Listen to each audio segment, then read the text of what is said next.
I give you a fair warning. I may talk about something spiritual today, so if you want to leave, just take off. But don't die of shock. It won't be for very long, about 5 minutes. I mean, who am I to be talking about? You got a whole lot of people that are paid to talk to you about spiritual things. And here I am in retirement, and I should be up here working. But anyway, we were talking about that man who shot all those people. Well, I understand that they said he did have a brain tumor, but they didn't think that was the cause of it. They thought that might have helped him along a little bit. There's an article in the Peace Corps. Oh, is there? About him? No, about brain tumors. One of the volunteers was killed. Oh, one of the in that group. Students. Yeah. Well, anyway, that wasn't exactly the brain tumor that caused it, but it might have. What he was doing, he was studying, and in order to make his exams, he was taking drugs, and he was all drugged up half the time, and that was part of the problem too. So now, when you guys have got an exam coming up, don't take too many drugs.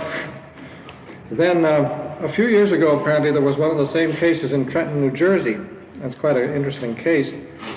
This guy was shooting people up. He was up in his house. He'd killed about 13 people. And he was up in his house, and they gathered around him with machine guns, and the place was surrounded, and they were trying to shoot him out. And a newspaper reporter called him up on the telephone and says, "Hey, Howard, why are you killing all these people?" And Howard said, "Gee, I don't know, but I can't talk to you now. I'm busy. Call me back some other time."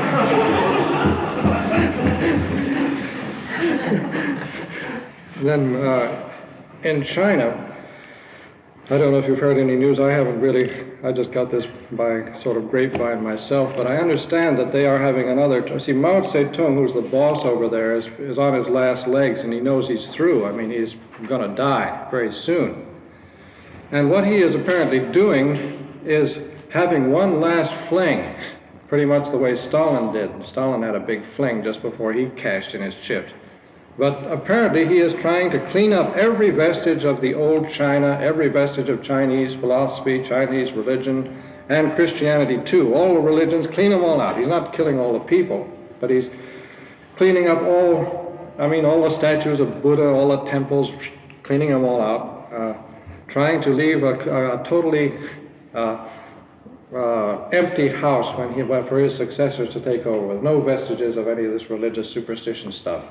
So pray for the Chinese. You see, the Holy Father mentioned that priest. Just think, here, see, the last 11 years that poor man was in a forced labor camp, and he's probably been doing a lot more good for the church than we have. And just think of the others that are still in forced labor camps, see, going through that. Of course, what the Holy Father said struck me very strongly today, too, is basically when you could talk about say all you want about this dialogue with Marxism and adjournamento of the church and all that, but when it gets down, when the chips are down, what counts is suffering. See, that's what does it. And this is something that we keep in mind. This is what we have in the background as we talk of all these other things. It's important to talk about them, but they don't solve they're not the solution. See, you get everything. I'll talk to you in a minute about this. They had a big meeting again, a dialogue meeting between Marxists and Christians, Marxists, Protestants, Catholics, and then also scientists got in there. And they had a big meeting in Austria, and it was interesting. It's in the Herder Correspondence. That Herder Correspondence is one of the best things to read if you want to keep up with what's going on as regards the church. It's excellent. And there's a good report on that. And in this conference, you had Rahner, and you had our friend Garodi that I was talking about. And Hromadka was there, but they didn't say anything that he said. Garodi said pretty much the same stuff that I gave you here, so there's nothing too new there, except what he said was that he kept pushing the thing a little further and saying that Marxism was opening up more to Christianity.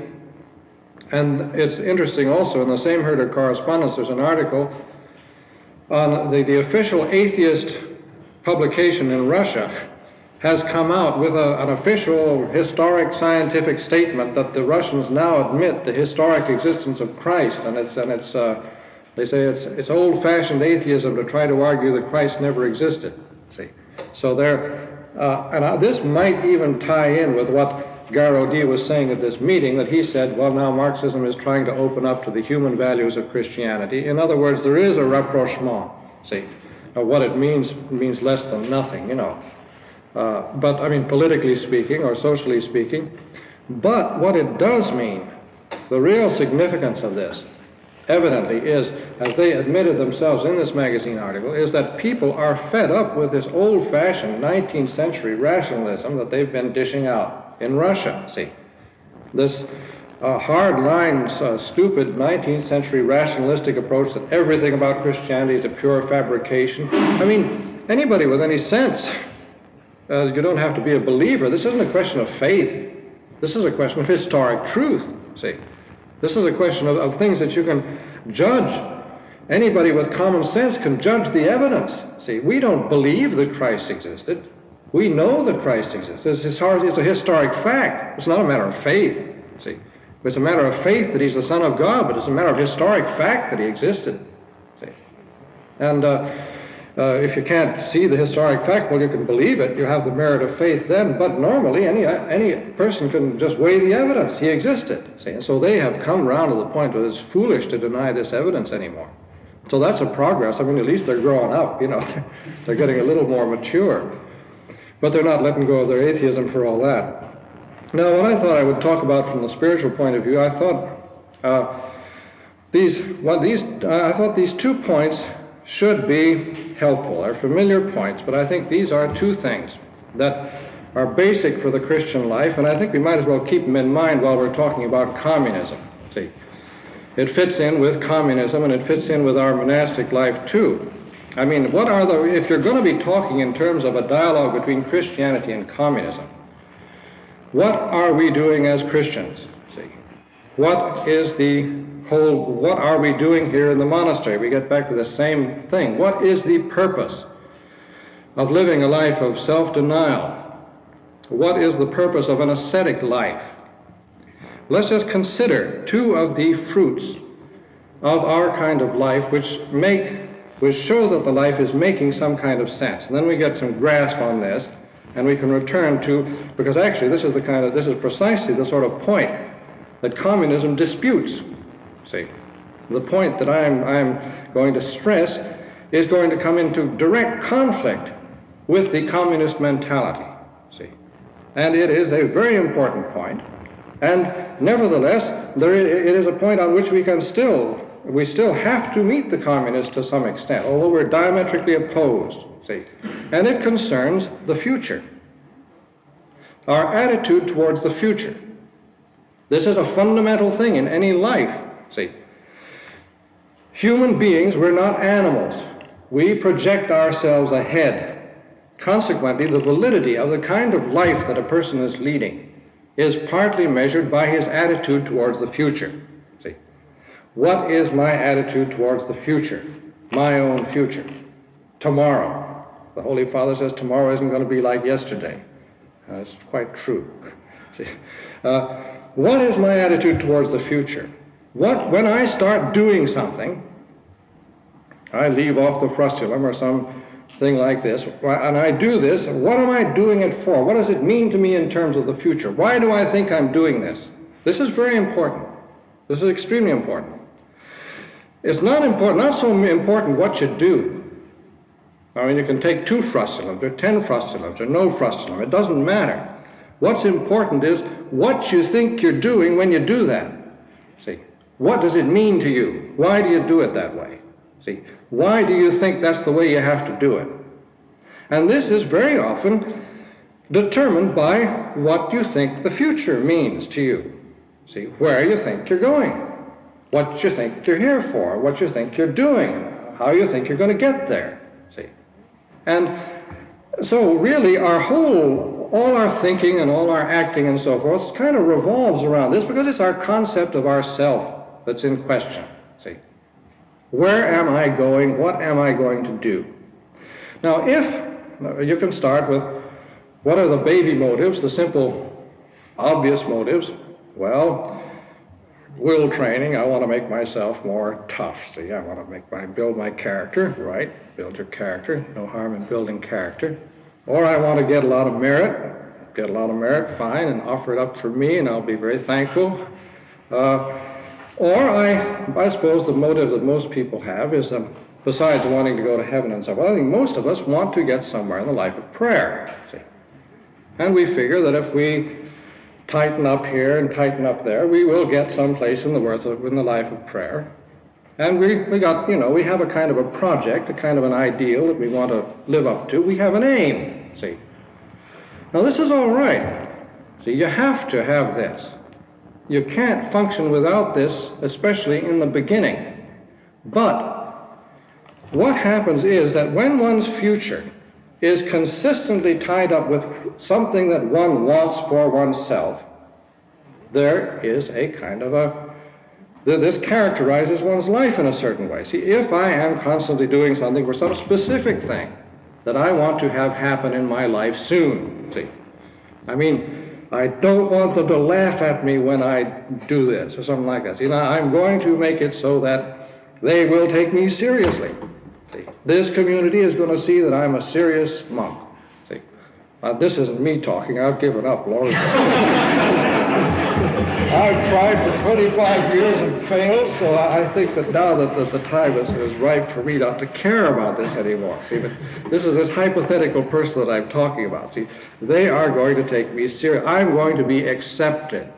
See, in this bunch of whacks that I'm living with, they're going to accept me as one of them, and I'm going to feel part of the group. See, I'm going to feel that I belong, or I'm going to feel that I am a candidate for one of the jobs or something like that. Well, now, in proportion as one's life is oriented to a specific hope like that, it tends to be weak. See, it doesn't tend to be strong, it tends to be weak. From a certain point, at a certain point in the spiritual life, that's the only way you can do it, see. So I'm not saying drop that if that's what you're doing, and if that's working, do it. But it is not permanent, see, because when you start maturing in the spiritual life, it's exactly the opposite, see. Because gradually what happens? God and you are working on this business of where you're going to go. And as the years go by, see, you have your aims that you're aiming for, and sometimes you attain some of them. Some you attain and some you don't. In either case, it comes to the same thing. When you attain them, you see they were worthless, see. And when you don't attain them, you either give up, see, or if you're stubborn and pig-headed, you can hang on for a lifetime and then convince yourself that they were aims you were supposed to attain, in which case, God help you, see. But either you attain them and see that they were stupid, or our Lord makes you finally give up, see. He makes you drop the thing. And gradually, as your life goes on, you will find that the purpose of everything is to make you drop your own plans, see, and to make you drop your own hopes. But that does not mean at all dropping all hopes, because what happens? See, the great problem with most people is that as soon as you start getting frustrated in one or two of your pet spiritual hopes, what happens? Some wise man, tell me, besides discouragement, there's another element that comes in there. The voice of experience. I don't want to put it that way. The voice of book learning. Well, what happens? No. I guess the traditional term would be akshaya. Well, you get bored, you get in this state of discouragement, but then also what goes with that is, see, people don't just live with akshaya. They also substitute if you want to get mad. See, that's true. That's the voice of experience down there. but what they do is they substitute other hopes. See, and what happens is that's the problem of focusing on specific hopes, because when one is taken away, you're going to want another, and it very often happens that you start at the top and work down. See. And in your first year, you're hoping for the mystical marriage, see. Then when you have to give that one up, well, you see, you'll settle for the prayer of union, see. And when after 3 weeks you see that this isn't practical, well, at least the prayer of simple regard without sleep, see. And then with that, you get that. That's easy to get. Even without sleep, it's possible. It's quite simple, and most people have it if they will just stick with it, see. Don't get discouraged. Most people in this community are capable of a simple contemplative form of prayer, without tears, without sleep, and without any problems whatever, see. And if there are problems involved in this, it's because you created them for yourself, see. This is not something that our Lord wants you to let go of. It's easy, see. It's like breathing, see. And if you treat it like breathing, you're all set. You don't have to worry about it. Of this, enough said. But what happens is that when you let go of something like that, then you start getting into the other kinds of hopes, see. Well, I want something that's going to give me some fun, or I want something that's going to help me to pass the time more painlessly, or that's going to help choir go by like 5 minutes instead of 10 hours, see, or so, something of this variety. Well, then, of course, when you get into that, you're in trouble, see. God doesn't want either that you should substitute less good hopes, or that you should simply enter into a blank of resignation.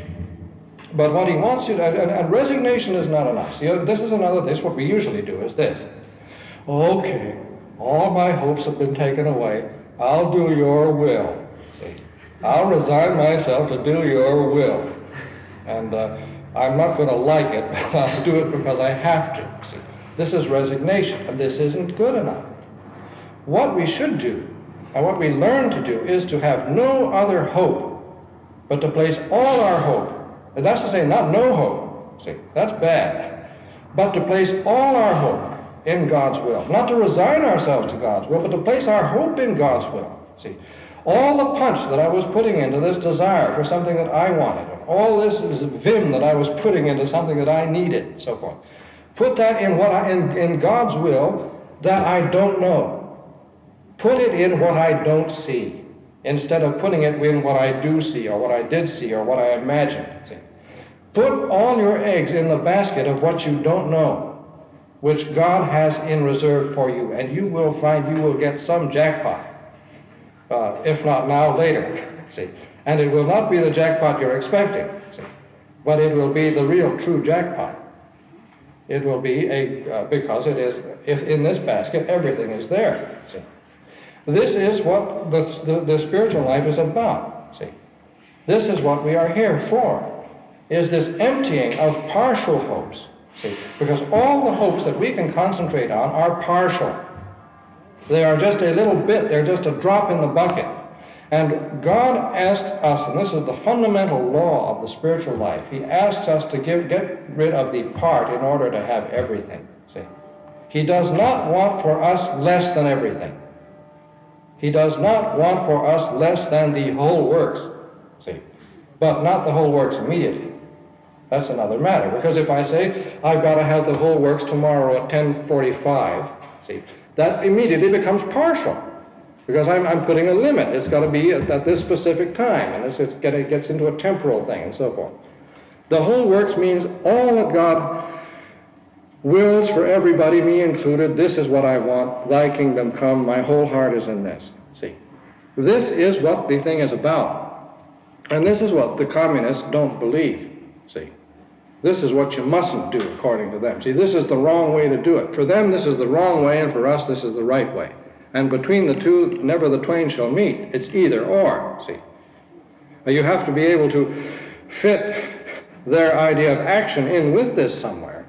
No doubt, but it remains secondary, see. Then the other important thing is one of the most important things in the life, together with this, because this is for oneself, see. Yes? Dominus. I'd just like to put one question here. If I can answer it, I'll try. How would you reconcile what you just said, that the little power of faith to God versus the love? It's the same thing. So leaving the whole works to Him, see. You're not, I mean, she said this, in other words, somewhere along the line. I mean, you know, there was one point where she did this exact thing. I was thinking of her when I was saying it. I mean, there was one point where they were having a party among the kids or something like that, and one of her sisters said, do you want the banana or the rattle or something? He said, give me the works, you know, give me everything. And it comes to, this is Theresian spirituality, if you like, see. It's the same thing. It's the idea of leaving everything completely to God. And if you say you're not getting anything, it comes to the same. To get nothing and to get everything, 0 equals infinity. It's the same thing. See, it comes to the same, because if it's all in God, it's everything. See, it's now the other point the important point besides this is another fruit of this particular life we're living in. And it's a tremendously important thing. See, these are two things that one has to keep his eyes open for, because if you don't, you miss the boat. And this other important thing, this most important thing, is, of course, dealing with the people that you're living with, see. And where we are still, to a great extent, insufficient on this particular point of dealing with the guy that's around, these people that are around us, is that we merely learn to cope with them, see. I mean, how do you stand them, you know? How do you deal with them so that you can function with them without bopping them every once in a while, see? In other words, learn to cope with your brother as an object, see. This is no good. See, it's a waste of time. You can do that in the subway. You have to, see. This is not a subway. See, this is supposed to be better than the subway. Somewhere along the line, this is better than the subway, see. So, it is very important indeed from the point of view not just of virtue, but from the point of view of the very sacrament of the community life, because the community life is a sacrament or a mystery which works, in other words, which gives grace if you let it be what it is, see. And community, the grace and the sacrament and the mystery of community works when there is relatedness between one another. Relatedness is not just a question of space, see.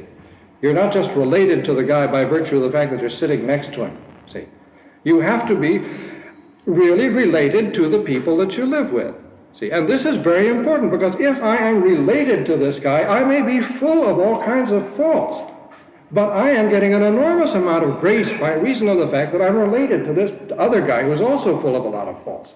And between us, we are sanctifying each other much more than if we were a couple of sadomasochistic virtuous bums who are sanctifying each other by being a penance to each other. See, there has to be some of that too. But if you get two virtuous people who are not related to each other and just sanctify each other by banging against each other once in a while, this is not so good. Because the sacrament is not working the way it's supposed to work. And it's much better to be less virtuous and be more related than to be more virtuous and less related, see. And so do not get the impression that what matters is for you as an individual to become more and more virtuous. What matters is for you as an individual to become more and more, or you as a person to become more and more related, see, with these other people. Because if you are related, the whole thing works a great deal easier. And you get an awful lot of grace without any trouble. And you know, everybody knows this from experience. You know the grace you get when you're functioning right with the people you live with. And you know how mean and nasty you are, no matter how virtuous you are, when you are closed up to other people, see? And when you're shutting yourself up against them and just being virtuous and coping with them and enabling them to get merit by coping with you, see? This is an extremely important point. So what is it? This is our form of communism. See, this is again what communism sees and doesn't see. This is Christian communism. This relatedness in which we have in common our hopes and our loves and our desires and our joys and our sorrows and all these things. So what really is relatedness? Somebody venture an explanation. What does it mean to be related to your brother? Yes? You'd be surprised where I got this answer. Dale Carnegie's book. Oh, well, we might accept Dale Carnegie. What did he say? Well, he says, the first thing you want to do if you want to get into business is take account of the other man's interest, what he's interested in. That's very, yeah, that is part of the truth. But the trouble is with Dale Carnegie, this is all very nice and it goes up to a point. But behind Dale Carnegie is rather a different sort of relatedness than what I'm thinking about. See, because what it ends up with is a transfer of the cash from his pocket into your pocket due to the fact that you have won him as a friend and influenced him, see, which is all very well. There's nothing the matter with that, but it's got to go deeper. But it's what you say is part of the truth, see. But Dale Carnegie presents this as a tactic, see. His relation with other people, no matter how nice it is, remains a tactical relationship to a great extent. In other words, how are you going to operate with this other guy? See? Well, operate as pleasantly as you can, like the fellow. See? I mean, let there be you'll both operate much easier if you're getting on nice. See? And then you will make him rich, and he will make you rich, and everybody will get rich, and this will be fine. See? Well, okay, you can take that as a sort of a distant analogy, but let's push it a little further. I mean, what does it mean that it means I'm interested in his interests? Yes, brother? To be really able to put yourself in his position. Exactly, you can identify with him, but identify completely, see? And it gets back to the old idea of empathy, see? That is to say, you become able not only to focus upon what interests him from your viewpoint and so forth, but you are able also to identify with him and to feel what he feels, but there's still one further little point, which has to be made clear, yeah? That his good is your good in the sense that God is given to both of them. Well, the word good is in the line of what I'm getting at. I'm just looking for a slightly different word for the same thing, yes? Well, I don't know, but I would say that if he can count on you for support when he needs it. All right, well, this is going to be a motive. This is what I'm looking for, is a thing that will give you the motive for doing that. And the word I'm looking for is value, see? You not only identify with him, but you are able, by your identification, to value him. That is to say, you see him as a good in himself because he is a person. See, you value. Let's take a hypothetical case of brother X. See, what you do with him is that you not only learn to know the man, you not only learn to see things the way he sees them. And of course, you can't do this perfectly with everybody. See, but and you not only learn to feel what he feels and to appreciate why he feels it, and then, of course, to support him and so forth, but you do this because you value him as something totally unique, see? And this is extremely important because his faults are part of the picture, see? You, in a certain sense, even value the man's faults because they're his. Now, this doesn't mean you overlook faults entirely, that you say they're not faults, and if they're real faults, well, they're real faults, you got to help him and all that sort of thing. But we overestimate faults, see. It's a great shame in this kind of life. You can't help it, but it's what you get for this kind of life. It's a great shame that in this kind of life, faults are overestimated, see. People are too fault conscious, and when what prevents people from really identifying with another person is that they always put the faults in the way, see. I'd go all the way with brother X, but the son of a gun, he's a glutton. See, or he eats like a pig, or something like that. He's not a good monk. See, and how can I really? I mean, if people see that I really like this cat, see, they're going to say, well, he is like him. See, he's a glutton too. See, well, so what? What's the gospel? Our Lord was identified with the publicans and sinners. See. He valued the publicans and the sinners. These are valuable people, see. And this is the way we have to look at them, yeah? My brother right or wrong, but I wish he was right. What's right? See, who knows what's right? How are we so darn sure that we know what's right? See, this is one of the elementary things. And if we are so sure that we're right and so sure that he's wrong, we're messing up the whole blame community, see. And if we hang on to this, we're going to mess it up permanently. This is terribly important, see, because this is what this kind of a life is for. Yes?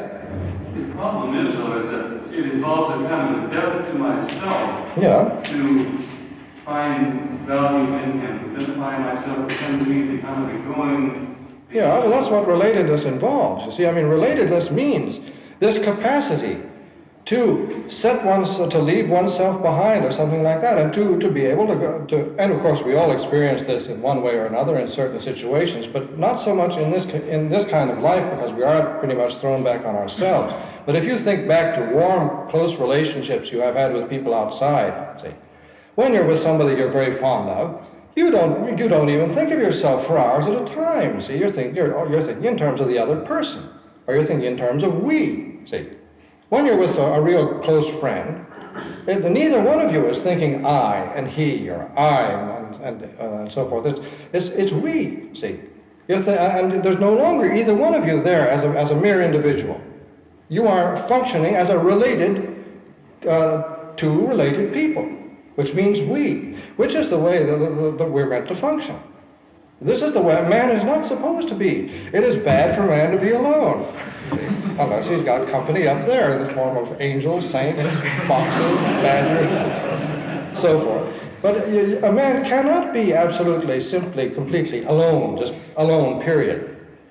There's no such life. See, it's the life of a beast. Man has to always be living in terms of we, see, in which he is able to forget himself and function with another. See, function with whoever, with God or with his brother or with whatever other is there. See, a man just simply enclosed in related only to himself is a mess. We all know this. Yeah. I was thinking also of the meaning of Our Lady. She's very close to the two persons, and she's in between, and that brings the two persons close together. Sure, that can happen too. I mean, you enter into this kind of relatedness with other people through people who have there are people who have a kind of a genius for bringing people together. See, there are certain people that have a profound capacity to radiate sort of relatedness with others. This can happen too, yes? Well, if you put yourself in someone else's shoes as you think he feels about the situation that our question, you will change your views. That's fine. Maybe you should. That's Well, of course, part of this is willingness to change your views. See, you don't have to, I mean, every time you relate to somebody else, you don't have to drop your whole philosophy of life and, throw it in the garbage can and start over. But a lot of the time you just suspend your views, see. And when you're dealing with certain people, you simply suspend a lot of stuff. You just hang it up and put it on the hook somewhere and leave it. See? And when you need it, you come back and get it some other time. Now, if every time I deal with somebody, this gets you down to this question of dialogue with a communist. See, okay, now comes the time where I am in dialogue with a communist. See, and I say, okay, he's a human being. See, I'll be nice to him, and we'll be polite, and we'll talk about he's a red. See, and he's wrong, and I'm right. See, and this we have to be very sure about, because I mean, he's gonna, if I'm going to be like that, see, sure, I'm right. I know I'm right. But maybe I can just put aside my rightness for the moment and just deal with this guy as a human being, see. And if the chips get down and he gets nasty about communism or something like that, okay, I'm not gonna sign up and join the party or something like that. But I mean, I should be able to suspend my particular pet beliefs put them aside for the moment in order to talk to him. Doesn't mean I'm renouncing them, see. You do this all the time. Now, we do it in little things. We don't do it we don't have a chance to do it in big things. But you do it all the time. I mean, when you're with a brother who is notably more euphoric and sign-making and outgoing, you tend to be a little more euphoric. You should, see, tend to be a little more euphoric, sign-making, and outgoing with him, see.